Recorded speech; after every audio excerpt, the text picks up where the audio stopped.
안녕하세요. 우리 채널 오시기를 환영합니다. 노원구에 사는 40대 여성이에요. 얼마 전 제 남동생이 결혼을 했어요. 저와는 나이 차이가 10살이나 나서 남매지간이라기보다는 이모와 조카처럼 보는 사람이 더 많았어요. 맞벌이를 하셨던 부모님 대신 제가 기저귀도 갈아주고 업어 키우다 보니 제게는 자식 같은 동생이기도 해요. 그런 동생이 결혼을 한다니 대견하면서 한편으론 마음이 울컥했어요. 그런데 제가 이러는 데는 이유가 있어요. 제 동생은 어린 시절 다른 아이들보다 발달이 더딘 편이었거든요.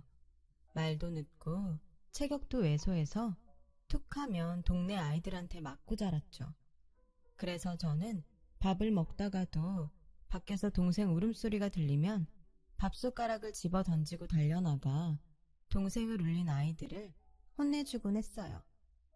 그렇게 엄마 같은 누나로 살다 보니 자연스레 동생도 저를 잘 따랐어요. 제 동생은 남들과 달리 기억력이 좋고 수 계산이 상당히 빨랐어요.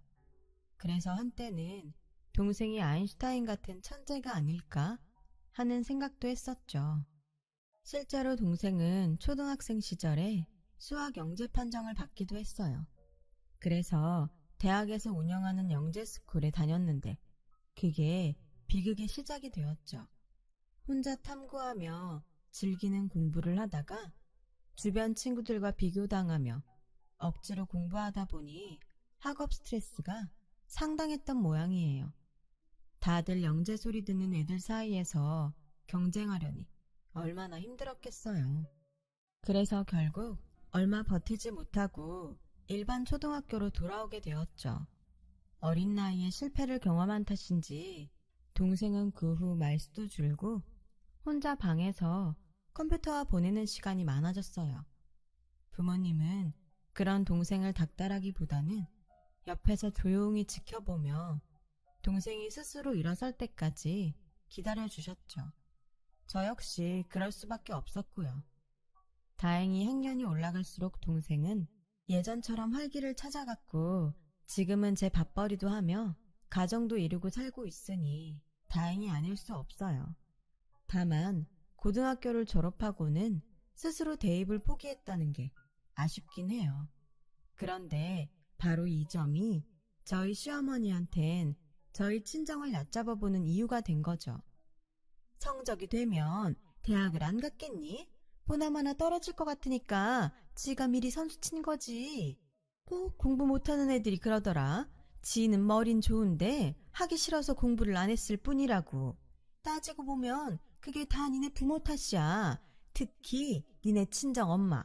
애들 머리는 엄마 머리 닮는다잖니. 우리 성훈이랑 성미 봐라. 걔들이 얼마나 똑똑하니? 그거 다 내 머리 닮아 그런 거야.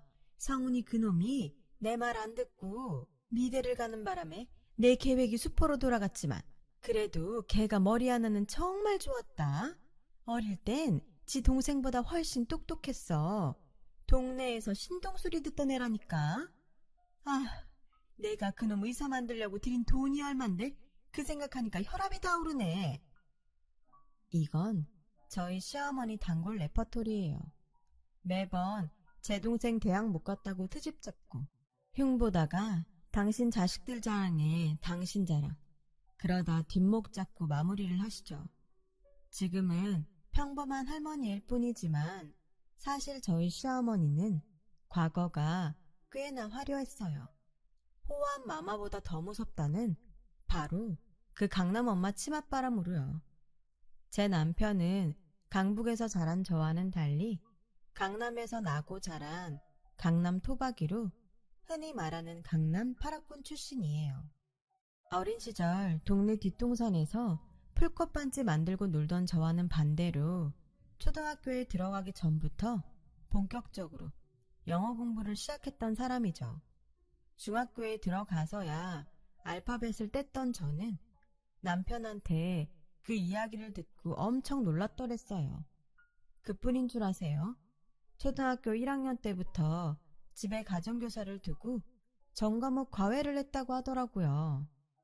반면에 저는 시험을 코앞에 두고서야 이달학습이나 다달학습을 사다가 푸는 신용 정도 했던 수준이었죠. 저희 부모님은 애들은 밥 잘 먹고 튼튼하게 자라면 된다는 주의였거든요. 거의 방목에 가까운 교육 철학을 가진 분들이시죠. 그래도 책만큼은 잘 사주셨어요. 예전엔 출판사 외판원이 집집마다 돌며 책 판촉을 하곤 했는데 저희 부모님은 책 외판원이 찾아오면 그냥 돌려보내는 일이 없었죠. 늘 반갑게 집에 들이곤 하셨어요. 여름엔 시원한 보리차를 대접하고 겨울에는 따뜻한 보리차 한 잔을 내주시며 책을 추천받곤 하셨죠. 덕분에 우리 남매는 책 하나만큼은 원 없이 읽고 자랄 수 있었어요. 하지만 시댁은 저희 집과는 완전 정반대 분위기였다고 하더라고요. 책은 학교에서 지정한 필독 도서에 한해 교과목과 연관된 도서 위주로 구매했고 독서노트에 읽은 책 제목과 저자, 주제와 줄거리를 정리해서 암기하도록 했다고 하더라고요.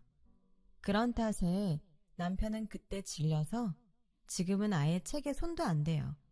책만 보면 왠지 독서노트를 작성해야 할 것 같아서 진절머리가 난다나요. 따지고 보면 다 시어머니 탓이죠.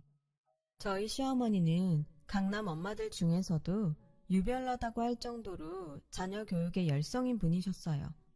언젠가 남편이 그러는데 남편과 시누이는 성적에 따라 차등해서 용돈을 받았다고 하더라고요.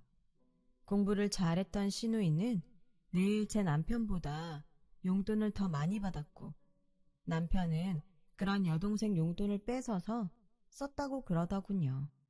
그 얘기를 들으면서 내심 시어머니 딸로 안 태어난 게 다행이란 생각을 했어요. 저라면 그런 분위기에선 도저히 살 수 없을 것 같거든요. 그럼에도 이만큼 잘 자라준 남편이 새삼 대단하다는 생각이 들었어요. 하지만 시어머니한테 제 남편은 거의 버린 자식이나 다름없었죠. 어머님 눈에는 제 남편이 경쟁에서 뒤진 인생 패배자로 보였으니까요. 아들이 의사가 되기를 원했던 시어머니의 바람과는 달리 남편은 공부보다는 미술에 더 흥미가 있었어요. 중학생 때부터 매달 용돈을 모아 월간 디자인을 사볼 정도였죠. 하지만 이런 남편의 취향과는 상관없이 어머님은 의사가 될 것을 강요하셨고 그래서 고교 시절엔 하루가 멀다 하고 어머님과 싸웠다고 하더라고요. 미대에 가기 위해서는 학원에서 입시미술을 배워야 했지만 남편은 그러지 못했어요. 시어머니 반대 때문이었죠. 다행히 학교 미술선생님 도움으로 실기와 포트폴리오를 준비할 수 있어서 미대에 입학을 할 수 있었어요. 같은 과에 미술학원을 안 다니고 합격한 사람은 남편뿐이었다더군요. 그런 점에선 참 대단하죠. 그렇게 집에선 버린 자식이나 다름없던 남편은 대학 졸업 후 아트 디렉터로 영화 일을 하며 살고 있어요. 작품 전체의 이미지 구성과 그에 맞는 소품까지 모두 총괄하는 일이죠. 남편과 저는 대학 선후배 사이로 영화과 친구의 졸업작품을 돕다가 만나게 되었어요. 극작과 학생이던 저는 친구 졸업 영화에 시나리오를 써주게 되었는데 그때 영화미술을 맡아주었던 사람이 바로 제 남편이었거든요. 남편은 현업에 종사 중인 선배였지만 후배 졸업작품에 대가 없이 선뜻 힘을 보태고 있었죠. 작품에 대한 이해도도 높고 공간에 대한 세밀한 표현도 인상적이더라고요. 시나리오를 쓴 저와도 작품에 대해 몇 번 대화를 나눌 기회가 있었는데 저와 정서적으로 많이 닮았다는 인상을 받을 수 있었어요. 하지만 남녀 간의 진전은 없었죠. 그러다 남편과 다시 만나게 된 건 제가 시나리오 작가로 데뷔를 하던 때였어요. 신인 작가라 모든 게 낯설고 서툴던 때였는데 그때 그 작품의 미술 감독을 맡았던 남편이 많은 도움을 주었죠. 책상 앞에 앉아 글로 작품을 쓰다가 현장에서 실연으로 작품을 만나니 기분이 묘하더라고요. 제가 생각 없이 쓴 지문 하나 때문에 조명이 늘어나고 소품비가 늘어나는 걸 확인하고는 죄책감을 느끼기도 했고요. 그런 현장 경험이 이후에 작품을 쓰는데 많은 도움이 되었어요. 그걸 알려준 게 바로 남편이었죠. 하지만 제 데뷔작은 완성되지 못했어요. 거의 2년을 꼬박 쏟아부었던 작품이라 충격이 꽤 컸죠. 비록 제 데뷔작은 촬영 중간에 엎어져서 극장 상영은 물 건너 갔지만 그 작품으로 저는 남편을 얻게 되었어요. 영화가 엎어지고 시리에 빠져있던 어느 날 남편이 전화를 했더라고요. 날씨가 좋아서 제 생각이 났다나요? 방구석에 처박혀 있지 말고 여의도로 벚꽃 구경을 가자고 하더군요. 당시엔 그럴 기분이 아니어서 싫다고 거절했는데 남편이 집까지 찾아왔어요. 지금 이렇게 숨어버리면 앞으로도 문제가 생길 때마다 숨을 곳부터 찾게 돼. 숨어 있으면 네가 어떤 사람인지 남들이 어떻게 아니? 네가 이름난 유명 작가도 아니고 누가 널 찾아 쓰겠냐고. 작가한테는 쓰는 것도 중요하지만 터는 방법을 익히는 것도 중요해. 내가 옆에서 도와줄게. 그러니까 방구석에서 뭉개지 말고 나와. 그때 남편이 저를 방에서 끌어내주지 않았다면 어쩌면 저는 영영 문 밖으로 나올 용기를 못 냈을지도 몰라요. 그런 의미에서 남편은 제게 둘도 없는 은인인 셈이죠. 남편 덕분에 저는 다시 기운을 차렸고 다음 작품을 준비할 수 있었어요. 그리고 데뷔 기회를 얻을 수도 있었죠. 비록 저예산 영화라 이번에도 극장 상영은 안 됐지만 그래도 제게는 뜻깊은 인생 첫 영화였어요. 그 작품을 끝내고 저는 남편과 결혼을 약속했어요. 양가 부모님을 찾아뵙고 결혼 허락을 받기로 했죠. 그렇게 처음 시댁에 방문하던 날, 저는 처음으로 부모 자식이 이렇게 다를 수도 있다는 걸 알 수 있었어요. 자식은 부모의 거울이라더니 그 말이 다 맞는 건 아니더라고요. 처음이었어요. 저희 시어머니 같은 사람은요. 모든 사람을 학벌로 줄 세워놓고 점수를 매기더라고요. 애초에 개개인의 특성과 재능 같은 건 안중에도 없는 사람이었죠. 게다가 대학을 나오지 않은 사람은 아예 인간 취급도 안 했어요. 못 먹고 살던 시절이 아닌 이상 대학 못 나온 건 다 능력 탓이라더군요. 그래, 밑으로 남동생이 하나 있다고? 동생이랑 나이 차이가 난다고 들었는데 동생은 대학생인가? 아니요. 동생은 고등학교 졸업하고 집에서 재택근무를 하고 있어요. 뭐? 그럼 고졸? 아휴, 세상에. 그쪽 부모님도 그렇다. 어떻게 하나뿐인 아들을 대학도 안 보내고 그러고 살게 해? 내 자식 같으면 대학도 못 가고 방구석에서 뭉개는 눈팽이로는 절대 안 키우지. 남의 자식 데려다 키우는 것도 아니고 배 아파 낳은 자식을 어떻게 그렇게 키워? 아유, 기가 막혀. 무슨 말씀을 그렇게 하세요? 방구석에서 뭉개다니요. 말씀드렸잖아요. 재택근무 한다고요. 동생 다니는 회사가 너무 멀어서 어쩔 수 없이 그런 거예요. 됐어요. 그렇게 멀쩡한 대학 나왔으면 출퇴근도 힘든 그딴 회사를 다니겠어? 동생이라고 감싸는 마음 모르는 건 아니지만 이래서 사람은 좋은 대학을 나와야 한다는 거예요. 학벌이 그러니 취업이 어디 쉽니? 맙소사, 요즘 세상에 고졸이 웬 말이래. 처음 만난 자리에서부터 시어머니는 학벌 타령을 하셨고 그 바람에 괜한 제 동생만 흉을 잡히고 말았죠. 어머님은 떨떠름한 표정으로 마지못해 결혼 승낙을 하셨어요. 그렇게 예비 시댁을 나서는데 눈물이 핑 돌더군요. 마치 내 가족을 팔아 결혼 구걸을 하고 나온 기분이 들었거든요. 서러운 마음에 이따위 결혼 다 때려치우고 싶다는 생각까지 들었어요. 그런 제 마음을 알았는지 남편은 미안해서 저랑 눈도 못 마주치더라고요. 미안해. 우리 엄마가 좀 그렇지.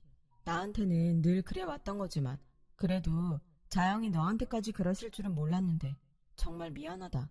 너 볼 면목이 없네. 고개를 푹 숙이고 사과하는 남편을 보니 이 남자가 지금까지 어떻게 살아왔을지 안 봐도 비디오였어요. 됐어. 내가 어머님이랑 결혼하는 것도 아니고 같이 살 것도 아닌데 뭐.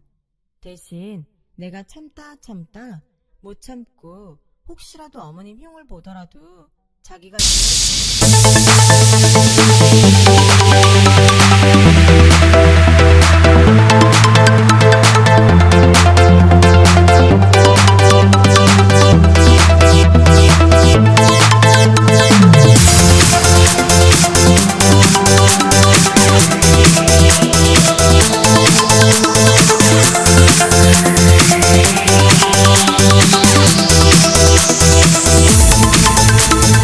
Remix. Turn up the bass.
그런데 하필 그때 어머님한테 전화가 온 거예요. 네? 지금 저희 집에 오신다고요? 아가씨도요? 미국에 사는 아가씨가 잠깐 한국에 들렀다며 선물도 전해줄 겸 저희 집에 어머님이랑 온다는 거예요. 이렇게 되면 남동생이랑 마주칠 게 뻔하고 그럼 동생이 봉변당할 게 뻔해서 저는 남편한테 전화를 했어요. 빨리 집에 가보라고 할 참이었죠. 어떡하지? 나 지금 지방 촬영장에 내려와 있는데? 근데 수영이 한국 들어왔대? 결국 이혼하고 온 거야? 이혼? 그게 무슨 소리야? 아가씨 이혼한대? 듣자 하니 신우이의 강압적인 교육 방식 때문에 부부간에 마찰이 있었나 봐요. 안 그래도 요즘 아주버님 병원이 전보다 잘 안 돼서 힘든 상황인데 신우이는 아랑곳 않고 교육비로 엄청나게 돈을 써대니 다툼이 잦았던 모양이에요.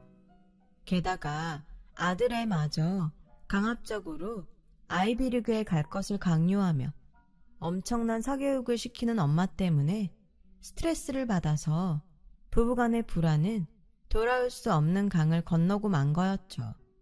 암튼 저는 학부모 상담이 끝나자마자 바로 집으로 달려갔어요. 그런데 현관문을 연 순간 올 것이 왔다는 걸 알게 되었죠. 글쎄, 현관까지 쩌렁쩌렁하게 시어머니 목소리가 들리지 뭐예요? 사돈총각, 아직도 그러고 살아요? 아니, 사지육십 멀쩡한 사람이 왜 방구석에서 인생을 낭비하나? 지금이라도 공부해서 대학 갈 생각은 없어요? 엄마, 지금 공부한다고 그게 가능해? 나도 다시 수능 보라면 자신 없는데 사돈총각이 무슨 수로 시험을 봐. 능력에 넘치는 걸 강요하는 것도 일종의 학대고 고문이야. 포기할 건 포기하고 살아야지. 안 그래요, 사돈총각? 그건 네 말이 맞는데 젊은 사람이 저러고 사는 게 보기 짠해서 혹시나 해서 말해본 거야. 내 자식 자랑 같아 말하기 그렇지만 우리 애는 이름 있는 여대 졸업하고 유학 가서 돈 잘 버는 의사 남편 만나 현재 떵떵거리고 잘 산다우. 세상에 어디 공짜가 있나? 투자를 해야 걷어들이는 법이지. 내가 얘 잘할 때 서울에서 유명하다는 강사는 다 붙여서 공부시켰어요. 애들 한 달 과외비만 해도 대기업 임원들 월급보다 더 나갔으니까. 그렇게 투자를 했으니 지금 내 딸이 이렇게 행복하게 사는 거 아니겠어요? 대개 누나도 봐도 그래요. 대학 나와도 학교가 시원찮으니까 지 전공도 아닌 엄한 일하며 살잖아요. 대학 나온 사람도 저런데 하물며 대학도 못 나온 사돈총각은 오죽하겠어? 이제 나이도 먹을 만큼 먹었는데 그러고 살아서 결혼이나 하겠냐고. 누가 사돈총각 같은 사람한테 딸을 선뜻 내주겠어요? 나 같아도 어림없는 일이지. 아주 모녀가 꼴값을 떨고 있더라고요. 저는 그 길로 달려들어가 소리쳤어요. 어머님, 지금 뭐 하시는 거예요? 내 동생이 뭐가 어때서요? 그깟 대학이요? 그거 안 나와도 제 동생 남들 부러워하는 회사에서 대우받으면서 일해요. 그리고 어머님이 걱정 안 해주셔도 어머님이 그렇게 좋아하는 의사랑 곧 결혼한다고요. 그러니까 엄한 사람 잡고 말도 안 되는 어머님 논리 펼치지 마세요. 어머님 그럴 때마다 속물 같아요. 어머, 언니 무슨 말을 그렇게 해요? 우리 엄마가 속물이요? 언니 혹시 우리 집에 자격지심 느껴요? 말이 났으니 말인데 언니네 집이랑 우리 집이랑 재력도 그렇고 학벌 차이도 많이 나잖아요. 말해봐요. 그런 거예요? 언니, 그런 거라면 일찌감치 포기해요. 다시 태어나지 않는 이상 환경을 어떻게 바꿔? 학벌도 그렇고. 30이 다 된 언니 동생한테 지금부터 공부해서 명문대 가라면 그게 가능한 일이겠어요? 천지가 개벽을 해도 안 될 일이지. 그러니까 일찌감치 마음 접어요. 아주 모녀가 한치의 오차도 없이 똑같더라고요. 그래서 오늘이야말로 두 모녀 콧대를 납작하게 만들어주겠다 작심하고 반격에 나섰어요. 글쎄요, 되고 안 되고는 아가씨가 판단할 일은 아니죠.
안녕하세요.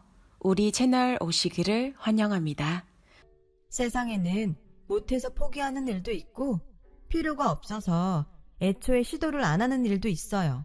제 동생한테 대학은 필요가 없어서 시도를 안 한 일이에요. 제 동생이요. 고3 때 모의고사 보면 전국 1% 밖으로 나간 적 없어요. 그런데도 왜 대학에 안 갔냐? 제 동생이 엄청난 회사에 프로그래머로 취직을 했거든요. 어머님이 그렇게 무시하는 고졸이지만 명문대 나온 사람들도 들어가기 힘든 그런 회사에 다니고 있다고요. 저는 모녀 앞에 동생 명함을 내밀었어요. 마 땡땡땡 소프트라는 회사 명이 선명하게 찍힌 명함이었죠. 명함을 보자 신우의 눈이 커지더군요. 어머님은 별 반응이 없었지만요. 어머님은 잘 모르시겠지만 이 회사 동종업계 세계 1위 회사예요. 본사는 미국에 있고요. 언젠간 제가 말씀드렸죠? 동생이 요즘 재택근무한다고.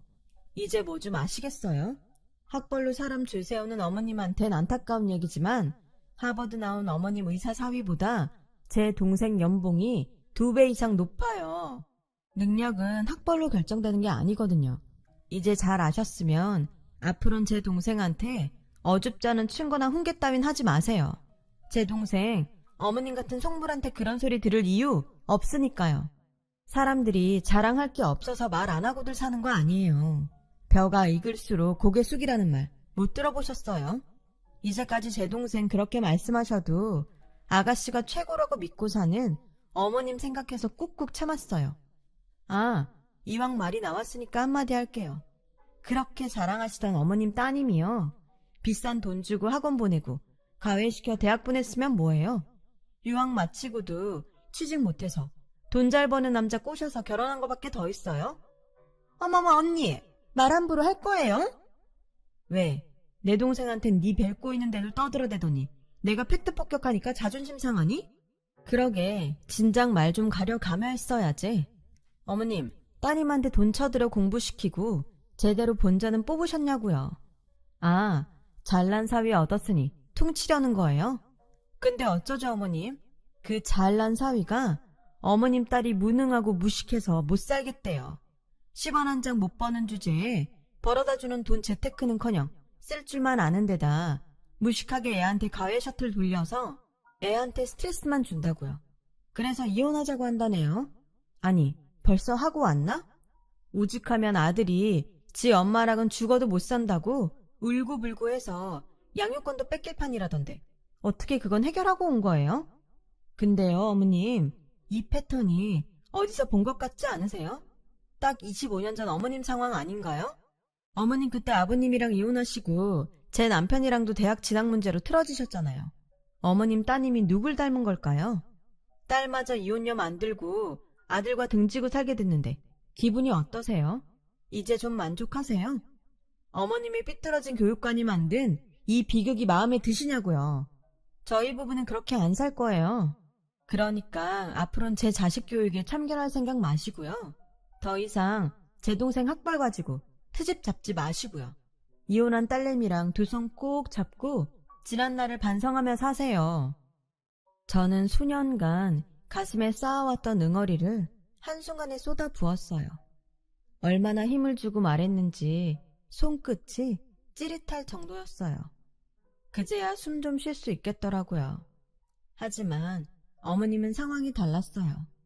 자신이 그렇게 무시하던 제 동생이 잘난 사위보다 연봉이 높다는 것도 그렇고 무엇보다 애지중지 키운 딸이 이혼을 당하게 됐다는 청천벽력 같은 소식 때문이었죠.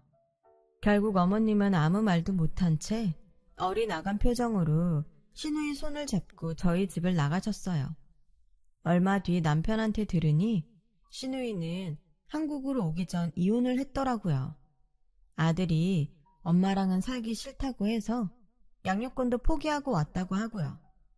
치맛바람 날리며 자식 교육에 올인했던 강남 엄마의 최후는 이렇게 새드엔딩을 끝으로 막을 내렸어요.